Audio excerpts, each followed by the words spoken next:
এক মুসলিম তরুণীর কাহিনী। নামাজ পড়তে চেয়ে বিয়ের রাতে মারা গেলেন যে নারী, এক মুসলিম তরুণীর সত্য কাহিনী। আজ তার বিয়ে, মহা ধুমধামে চলছে সব আয়োজন, চারিদিকে উৎসব।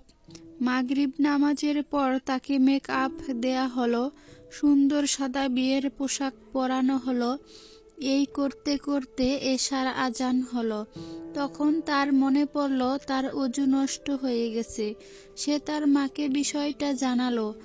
মা, আমি অজু করে এশার নামাজ পড়তে চাই। তার মা এতে বিস্মিত হলেন। তুমি কি পাগল হয়ে গেছো? দেখছো না সবাই তোমার জন্য অপেক্ষা করছে? তোমার মেকআপের কি হবে? পানিতে তো সব ধুয়ে যাবে। তখন তিনি বললেন, আমি তোমার মা, আমি নির্দেশ দিচ্ছি তুমি এখন নামাজ পড়বে না। তুমি যদি এখন অজু করো তবে আমি কষ্ট পাব। মেয়ে জবাব দিল, নামাজ না পড়ে আমি এখান থেকে যাব না। মা, তুমি জানো না নামাজের মাপ নেই? মানুষ আল্লাহর অবাধ্য হতে পারে না।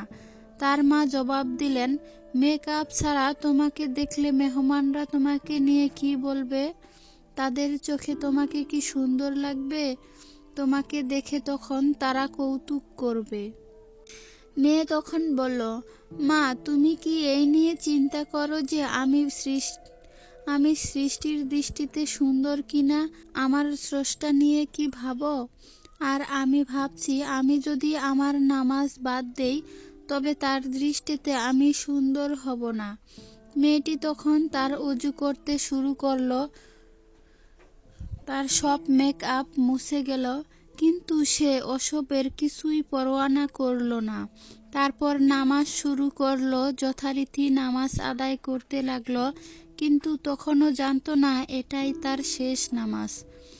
হ্যাঁ, সে যখন সিজদায় গেল তখনই তার রূহ বের হয়ে গেল। নামাজ পড়তে দৃঢ়প্রতিজ্ঞ এক মুসলিম নারী তার প্রভুর কাছে চলে গেলেন তার সামনের সিজদায় থেকে। তিনি নামাজকেই সবচেয়ে বেশি গুরুত্ব দিতেন। মেয়েটি চেয়েছিলেন তার রবের কাছাকাছি হতে, আর নামাজেই রবের সবচেয়ে কাছাকাছি যাওয়া যায়। কে তার চেহারা নিয়ে, সাজগোজ নিয়ে কি বলল সে তার পরোয়া করত না। তার ভাবনা জুড়ে ছিল আল্লাহ তার সম্পর্কে কি ভাবছে। সব মুসলমানের চিন্তা এমনই হওয়া উচিত, নয় কি? এই সত্য কাহিনীটি বলেছেন শেখ আব্দুল মহসিন আল আহমদ। ঘটনাটি ঘটেছে সৌদি আরবের রাজধানী আভায়। তবে তিনি মেয়েটি বা তার পরিবারের পরিচয় প্রকাশ করেননি।